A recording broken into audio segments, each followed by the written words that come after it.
Hello and welcome to Unabashed You, Maria. What a pleasure it is to have you on the show. Oh, Rechelle, it's amazing to be here. Thank you.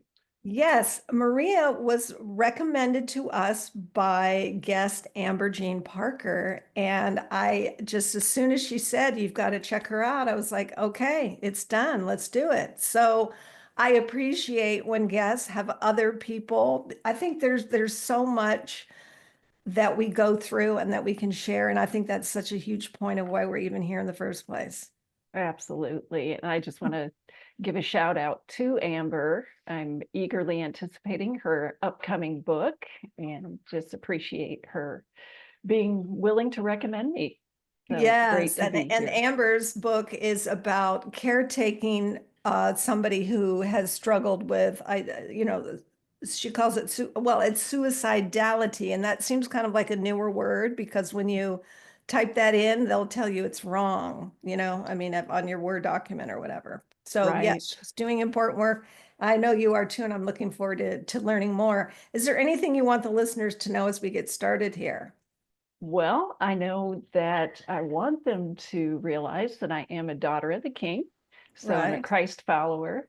My formal education, oddly enough, is in corporate wellness with a minor Oh. in nutrition and business. So I came around to writing in kind of an unusual way. I got in a car accident back in Oh. 2006 that plunged me into a 9-month episode of anxiety and depression.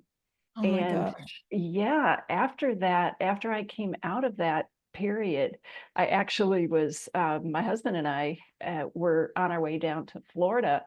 We ran into some friends of ours, and my girlfriend was a writer, and she encouraged me to begin blogging about my experience. So that was really Wow. how I started writing.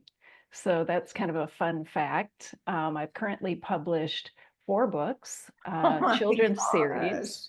gosh. Uh, Oh. so the children's series is a lot of fun. It's called Louie the Lawnmower, and it deals Oh. with a lot of character qualities that we want to Oh. see and raise our kids with. Oh my gosh, So how fun. So yeah, 4 books now, they're all children's books, or you've written books for adults as well? well, I have one sitting here. So this is the children's series, and there are 3 of those books, and then I do have a women's Bible study.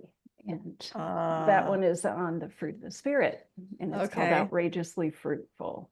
So, in addition to that, just another fun fact about me is I love shoe shopping. So there you go. Wow. Okay, shoes. Shoes are Yes, fun. yes, I ma'am. mean, you really narrowed that down, not just shopping, but shoe shopping. Oh my Yes. goodness. Oh, that's so fun. That is a great, that's a great fun fact to know about you. What 3 words would you use to describe yourself? As I was thinking about this, I would have to say joyful, hopeful, and an encourager. Mm, mm. I Those are really, all really positive, uplifting words that are about you, but then about the other, because, joyful, yeah, hopeful, encourager, yes, really incredible. Those are good words. yes, and I really feel like the passion that the Lord has given me after what I've gone through with mental health struggles has really those are the things that He highlighted in my life. So Mm. I had lost my joy, I had lost hope, and I was very discouraged. Oh, So He has really redeemed those things in my life oh, so that I can say that I am now joyful, hopeful, and love being an encourager of others. right. Well, that really deepens the picture, the fact that you were the opposite of those things, and now you come back around with his help to be those things again. And that's Yes. again part of why you're doing what you do. And we're going to learn about, I already want to get to that part, but I want to get to know you first here. Two truths and a lie. Do you know how to play this? You say 3 things about yourself, and I see if I can tell which one isn't true. Yes. Yes. Okay. So these are kind of lighthearted, Rechelle. I'll just give you a Sure. heads up here. So the first one is I won the Distinguished Student Science Award when I was in high school. The second one is I love to travel. And the third one is that I'm an avid sports fan. Ah, interesting. Won the Distinguished Science Award in high school. Hmm. It's interesting because that one has more detail than the other two. Love to travel, avid sports fan. Gosh, this is a tough one. Okay, I'm going with my gut, which says that you know, most people do like to travel, whether they get to or not, that's a whole other story. And avid sports fan, you might just be an avid sports fan of just tennis or just golf or just football. So I'm going to go with one the Distinguished Science Award in high school is the lie. And I'm thinking that maybe it was in something else or it didn't happen at all. So how'd I do? Okay, well, I got you. Okay, very good. But Good. I like your reasoning. It's, yeah, I can see where you would come up with that. It's actually the avid sports fan. I'm not a sports Okay, that fan. was my second choice. That was Yeah, my second choice because I was like, you know, maybe your husband likes to watch, so you watch sometimes with him. So right. is it that you don't watch any sports or you're just not avid in your being a sports fan? I would say I do not really care about sports. I hate to say that, but Oh, my husband fills me in on what I need to know, oh so I yeah, don't have to watch the games. there you go. Mhm. Well, you know what? You get to like what you like and not, you know, and the opposite is true too. And that's part of what makes us who we are. And we don't all have to like the same things or not like all the same things. Yeah. Correct. Now, I will say that I do enjoy playing some sports. Oh, So it's okay. just watching them that is not my thing. Yes. Yes. Okay. That's a good distinction. Mhm. Okay. I like that. All right. Let's find out one of your favorite movies of all times. Favorite movies? I would go with Anne of Green Gables and Anne of Avonlea. Is there So, any just reason why they're both Anne movies? ah, you know, they you know, if you know the story, Anne is actually somebody who becomes a writer. So just her journey to that place of becoming a writer and all of the fun things that she experienced that weren't always fun, obviously, but the things that made her unique, and Anne with an E. I just really liked her character, and Hmm. specifically the one, I don't know what year it was released, but it's the one with Megan Follows as Okay. the actress who plays Anne. Okay. And is that Anne of Avonlea, is that the same character? It is. Yeah, so Okay. it was Okay. the follow-up to that, Ah, based on the sequel. book. Mhm. Okay. You know, it sounds familiar, but I couldn't quite connect that it was a sequel Yes, of sorts. yes, Oh, well, that's fun. That is, gosh, that and you can relate to the fact that she became a writer. You know, you correct. became a writer. You were surprised by that, but we just never know. We just never know. Exactly. A person that inspires you. I would say Dr. Michelle Bankston. Oh, I She's do not not know who that a, is. yeah, I was Okay. going to say she is not a, um, you know, like somebody that you'd read about in a newspaper or anything like that, but she is a very well-known author, and she is a neuroscience or neuropsychologist. Um, and just her life really inspires me. She's passionate about writing about restoring hope and renewing our minds, empowering individuals to embrace their God-given identity. The thing Mm, that really inspires me about her is I've known her for quite some time. We're not, I know her online, so mhm. I don't know her personally, but she has been through a lot physically in the last several years. and just her continued resilience through that journey and her continued dependence on the Lord through it has Mm, just been an inspiration to me. So I would mm, have to say mm. Dr. Michelle. So she has a social media, some sort of presence She then. does, and Okay, I'll check she her out. wrote. She's had several books that she's written. One of them is called Hope Prevails, and Mm, her most recent one, if I'm not mistaken, is called Sacred Scars. mm, mm. Okay. Yeah. Oh, very. And it's good to learn about other people and what they're doing, and that you find Mm, her inspirational. That is just great little nuggets to share for the rest of us to check her out as well. yes. A piece of wisdom, excuse me, piece of wisdom you keep handy. Piece of wisdom. I would have to say two things. Mhm. One would be Proverbs 3, 5, and 6, super Yeah. familiar verses.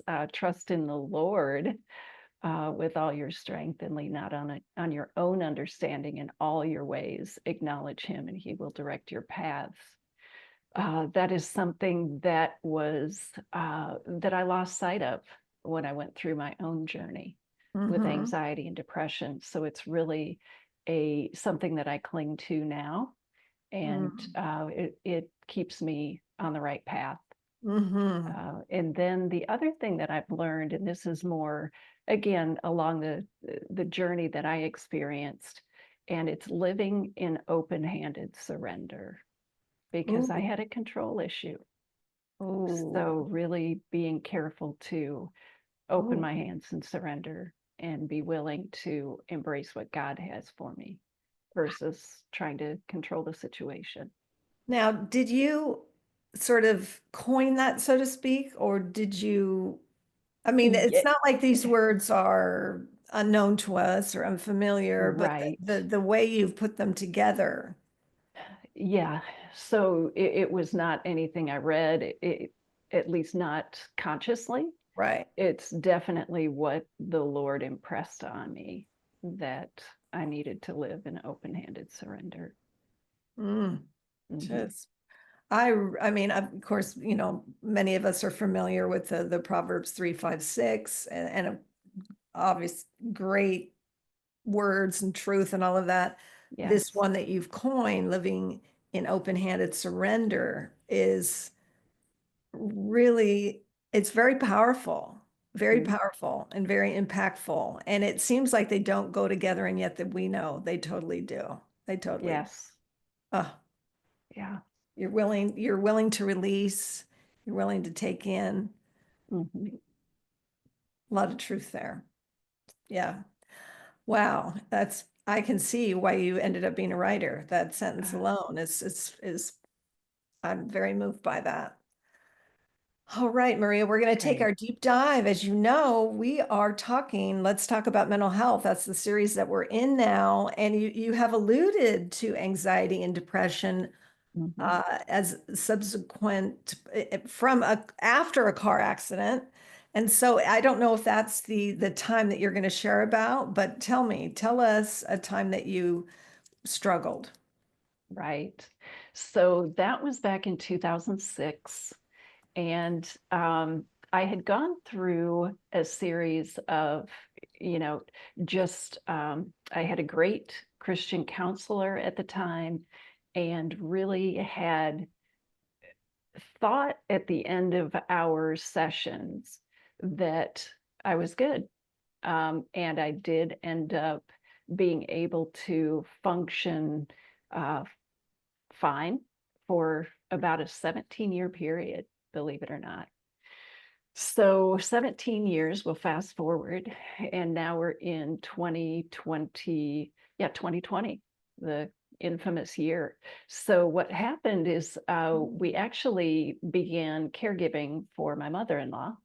She had dementia, and it was a great time for us to be able to honor her during a Mhm. really difficult time in her life.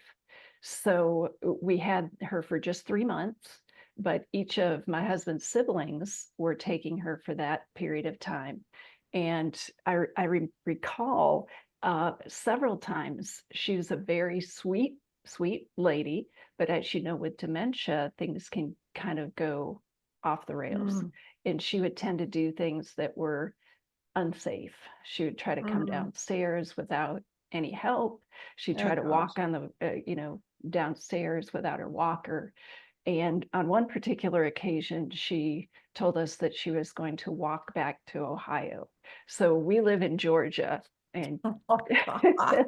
you Okay, can that's see like, where that's going. So she actually walked yes. out the door, and we've got a flight of stairs that goes down to a sidewalk. And Oh, my husband had to run after her and literally pick her up and bring her back in the house. oh. And that did not go well. So she proceeded to start arguing with him, and he had to raise his voice. Mm, And for some reason, that just really bothered me. And I got to the place where it just shut me down. And I said, I just need to go upstairs. And I didn't understand why. I didn't know what was going hmm. on really at that point. Okay. So in January, we took my mother-in-law to my husband's sister, dropped her off, and I thought, oh, this bit of angst and kind of depressed feeling is going to go away. And we drove away, and it really didn't leave. So a Wow. few days later, I thought, maybe I just need to get back into all the activities that I was a part of prior to her coming to stay with us. And that included Bible study that I was leading online. I was part of a Mm, women's prayer team that I had started, and just getting back into church activities and things like that. right. So I was actually teaching through a book called Comparison Girl by Shannon Popkin.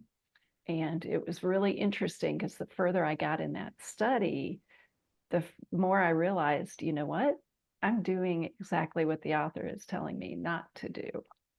Really. So, yeah. So, and that was kind of in my skewed thinking because I was already going into anxiety.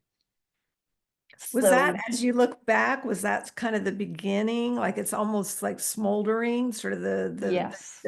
everything is, things are kind of lining up perfectly for this? Yes, yes. So I did something that I've never done before. I just walked away from the study. I had a couple more weeks left to teach, and was actually having the author come on and doing a Q&A with us. Wow. So, and I never contacted her, never, it was bad. And I had my husband reach out to all the ladies who were part of that study and just say, Maria's not feeling well. She's not going to be able to continue. So that started a 2.5 year journey through anxiety and depression. That was the first lie that I believed, was I'm not worthy to teach this study. Oh, I, yes. I just can't do this.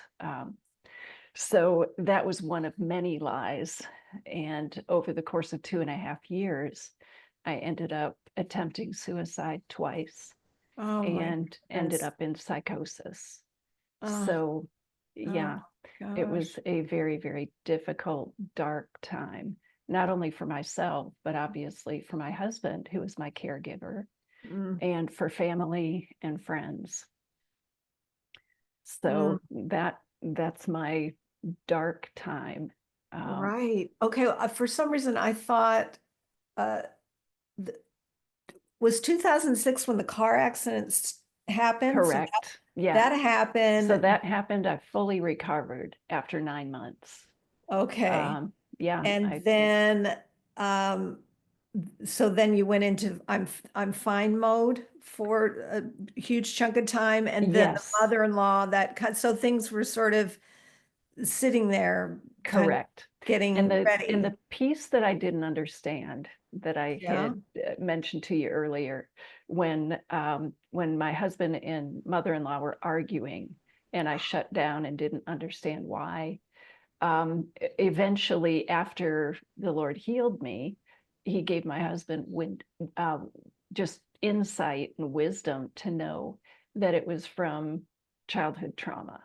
So Oh. I grew up with an alcoholic dad, and Oh his gosh. words and actions really created conflict And, not at the time, I was maybe 11, 10 or 11. And it was just something that I could not handle. So I would shut down, suppress emotions, and Well, and try who could, to, right? right, Come on. I mean, exactly, gosh. And you exactly. cope the best way you know how, and oftentimes Yes, it's not well, and it's not necessarily healthy, but you're in survival mode. exactly. Mm, So it was interesting for me to be able to recognize, wow, that's where I got my response to hmm conflict. It was baked in back there as a mm, kid. So anytime I would come into conflict, I would shut down or try to avoid the subject. So yeah, yes. yeah. So it's been a journey, even after being healed and set free from anxiety and depression, hmm to really work through that conflict and my response to conflict. And Oh, man. it's been fabulous being able to use what we've learned to help other people and to realize that, you know, I'm obviously not the only one who is dealing with something from the past that needs to Right, be brought to light right, and exposed and dealt with.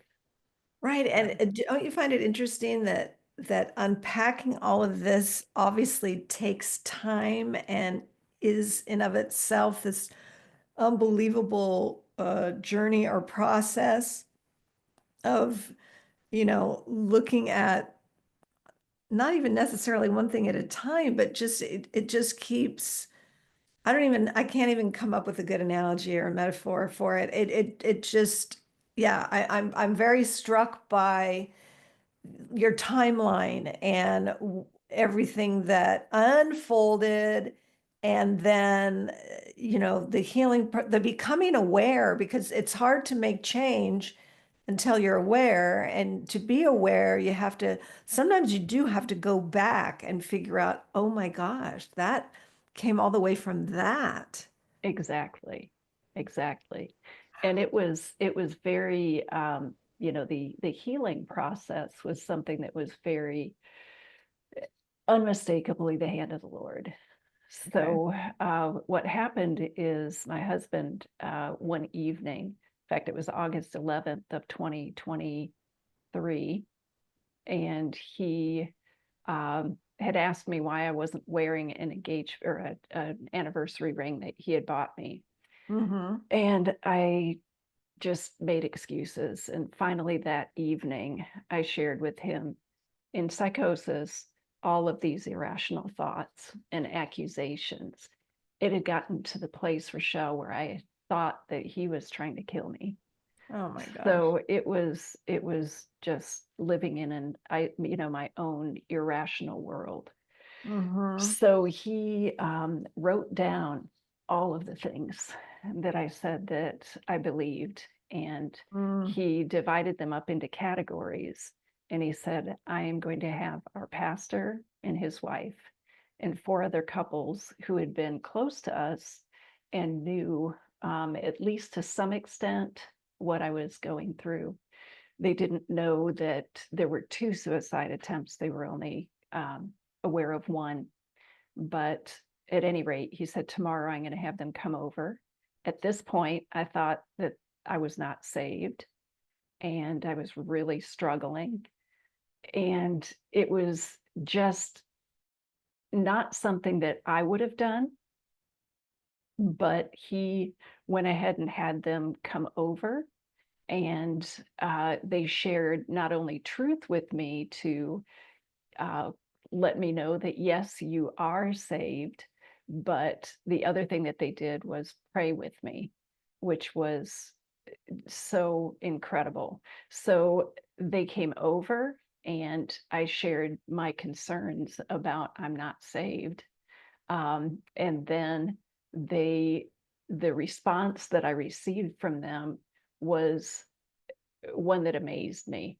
And it was unconditional love. They loved me right where I was. So they did not make fun of me. They didn't. Um,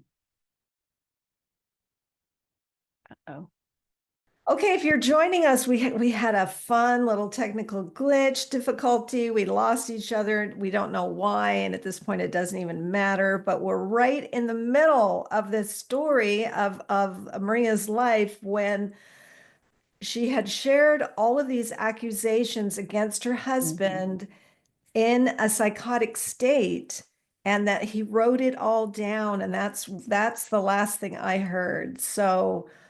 Oh my Yes. gosh. And I'm assuming that at some point he shared that with you. Yes. So what happened is he told me that he was going to have our pastor and his wife and four other couples who were aware of what we were going through, not to Mhm. the extent of knowing everything. They were aware of one of my suicide attempts.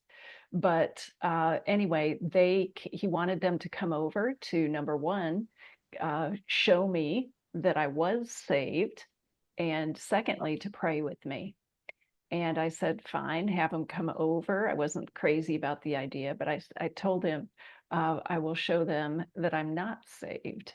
And Oh. yeah, so that's where I was in my psychosis.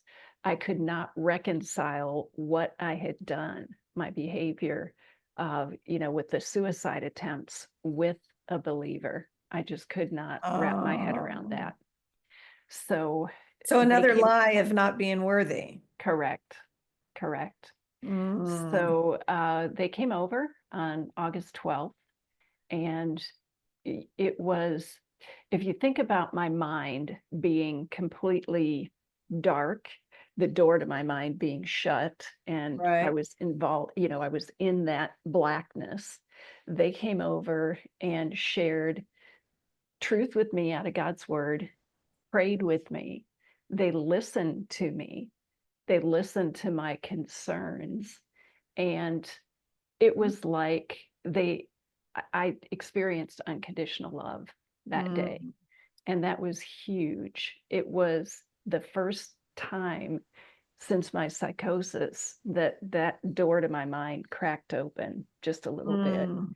and a pinpoint of light was able to come through, and that was hope. So Mm. it was beautiful from there.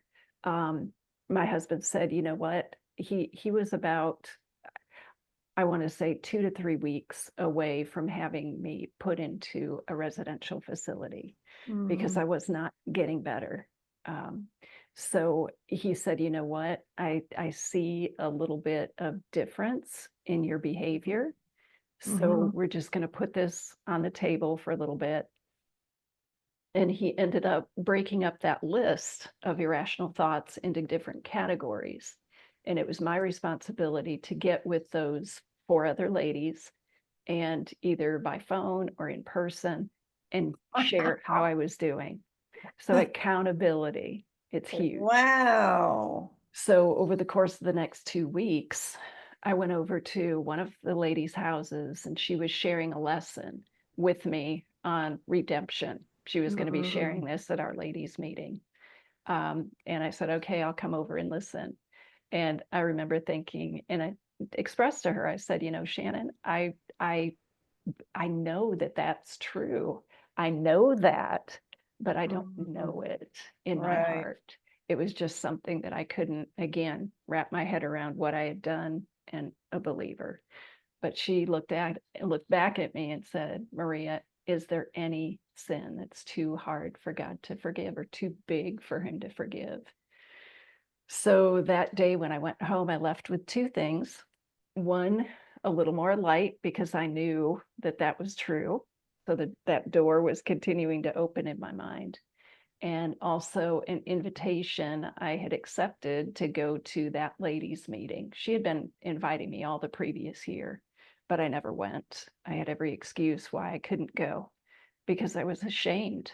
I was Mm. living in guilt and shame. Mm. So um, the next day, which was a Wednesday, I called a friend of mine who, again, knew a little bit about my story, but didn't know the extent. She shared a book with me written by a pastor friend of theirs. who wrote a book about suicide and the Christian. And Mm, that was like light bulbs going off in my mind. It was like, really, oh my goodness. I got off of that phone call and wow. went to Amazon and just typed in suicide and the Christian. And all of these books came up. So I went ahead and ordered several and began reading and noticed that, in these books, it was like, yeah, that's exactly what I was thinking. Yes, that's exactly what I was feeling. That's exactly what I was doing. Oh my goodness, I could just relate so much. So the Lord was showing me people, other Christians who had struggled with suicide and Mm, suicidality, suicidal thinking. mm-hmm. After that was the meeting on that Friday, September 1st. And I went to the meeting and sat down at the table. And one of the gals that had been, was a friend of mine. She had been really good about sending me little text messages and notes, just encouraging me. Again, not knowing the extent of what I had been through, but she came over to my table and sat down. And she just began sharing some of the things that she had been going through the last few months. And oh my goodness, it was the same dark thought patterns. So not only did I see other Christians in books dealing with the Mm-hmm. same issue, but now here was a friend that I Mm-hmm. knew who was dealing with some of the same things. So I went out to my car after that meeting and I had that list, my list of irrational thoughts. And I just said, Lord, I do not want to live this way anymore. I mean, Mm, it had gotten to the place where I was washing myself in isopropyl rubbing alcohol, felt like I was contaminated, um, just doing bizarre things. mm-hmm. And as soon as I said, I don't want to live this way anymore, I trust you, Lord. And that burden, that spirit of anxiety and depression was lifted immediately. Wow. Wow. So, yeah, so it was just the hand of God, no other explanation. Okay, so you felt it instantaneously. I did. Did it in terms of your life in the next, let's say, several days, weeks, Mhm. did it keep sort of unfolding in the positive, good direction, right It direction? did, yes. And it was like a weight, physical weight was lifted, and I had light again.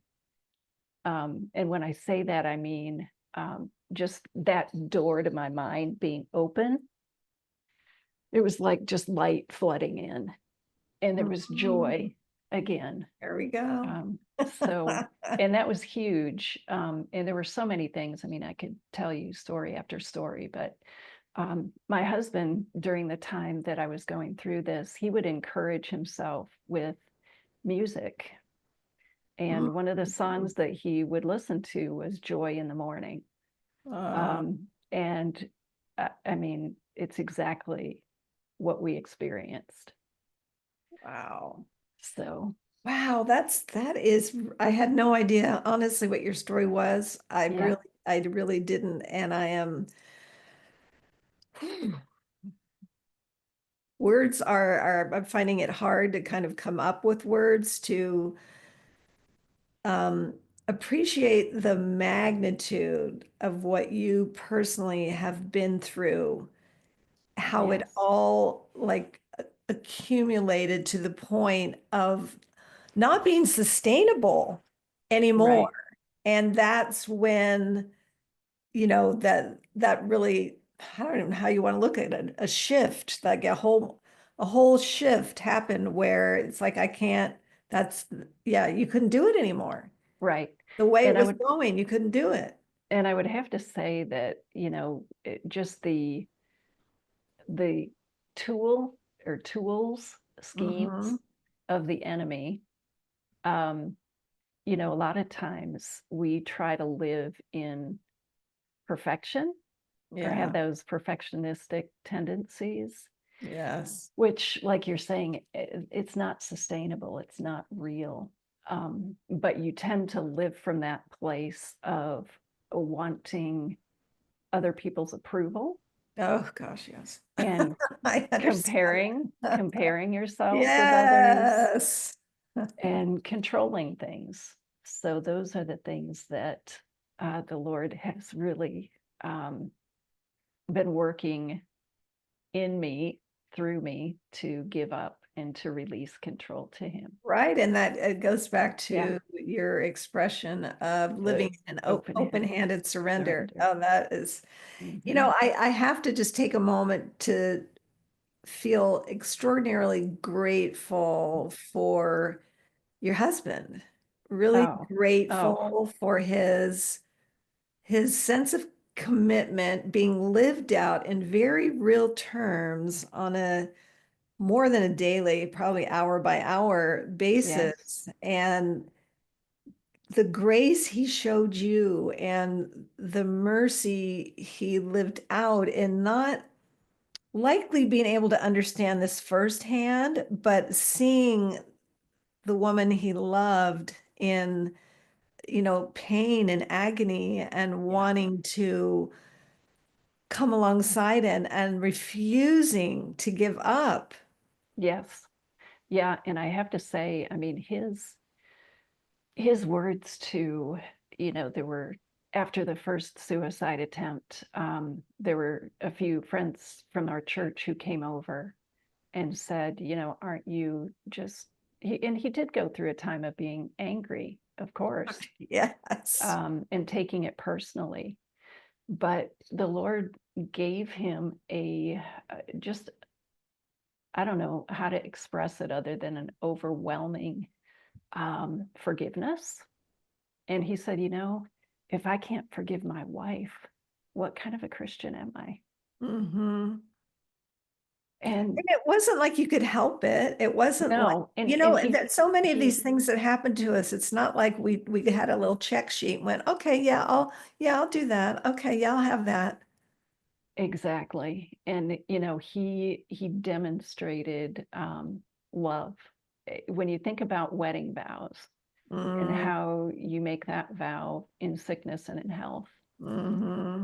he he demonstrated that like nothing I've ever seen before. Mm. I mean, it was Yeah, just he's tremendous. remarkable. Yeah. I not only am I deeply moved by your sense of wanting to heal and the huge change that you made in your life with the help of your faith, Mhm. but also I'm deeply moved by his complete and total support of Yes, that whole thing you went through. I mean, he's it's astounding, really. he's an amazing man. And that's one of the things that, and we've had the opportunity to share together as a Oh, couple, wow. which is really neat. And I can see how the Lord is opening doors for that to be more of the norm. Right. So, so that's been phenomenal, and And he's so supportive. yes, and it goes back to what we talked about earlier, which is that one of the reasons we're here is to share what we go through so that we can help one another. I mean, Yes, we don't live in little cubicles all by ourselves. We're in community and people go through things and we can learn from each other. And like, this woman that sat next to you and told you she understood about the darkness. yes, I mean, that was a gift. yes, very much. So it's not my story, as the other components obviously are a faithful, loving husband. Right, And then we had fasting, praying friends and family. And right, that in a mighty God. And those are the components that have brought me to where I am today. right. And I like to, I don't remember who it was, or when the four couples came over, Yes. that they listened. I mean, I thought that Hmm. was such a good work. They prayed, which we would expect in this scenario for prayer, and we would expect. some verses to be shared. I like that they took the time to listen, and I'm Yes. sure that it was scary and very hard to be that vulnerable. Oh my goodness. Yeah. And just again, the level of shame and guilt and embarrassment, and to experience unconditional love, even in the Mhm. face of all of that, um, Right. has been tremendous. And it's just a gift from the Well, Lord. yes, good for So, you. I mean, yep, good for you for not being successful the times you yeah, tried, right? exactly. Yep, And that those little bits of light that kept coming in, I'm sure that became something you yearned for, craved, was the more of that light, more of that light, more of that light yes, as you were in that healing process. That must have been very compelling. definitely. It definitely was. And it was, I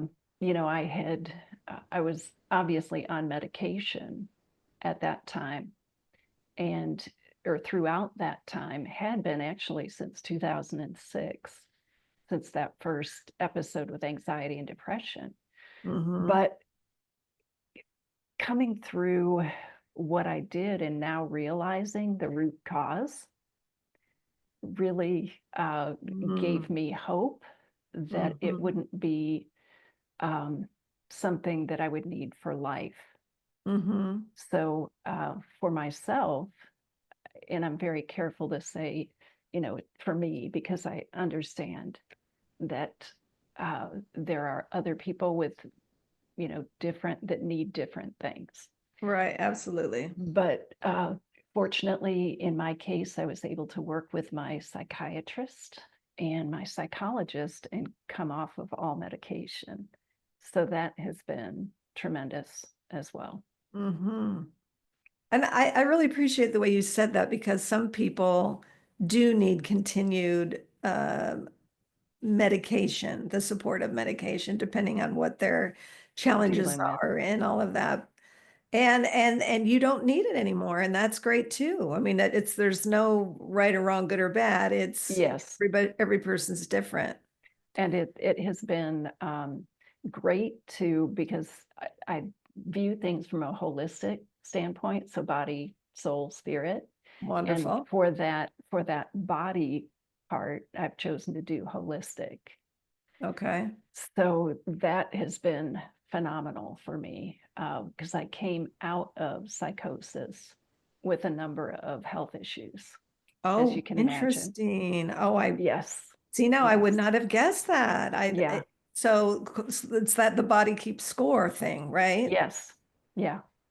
Wow. And during the 2.5 years, I ended up losing 20 pounds. Oh my So God. yeah, it was not a good thing.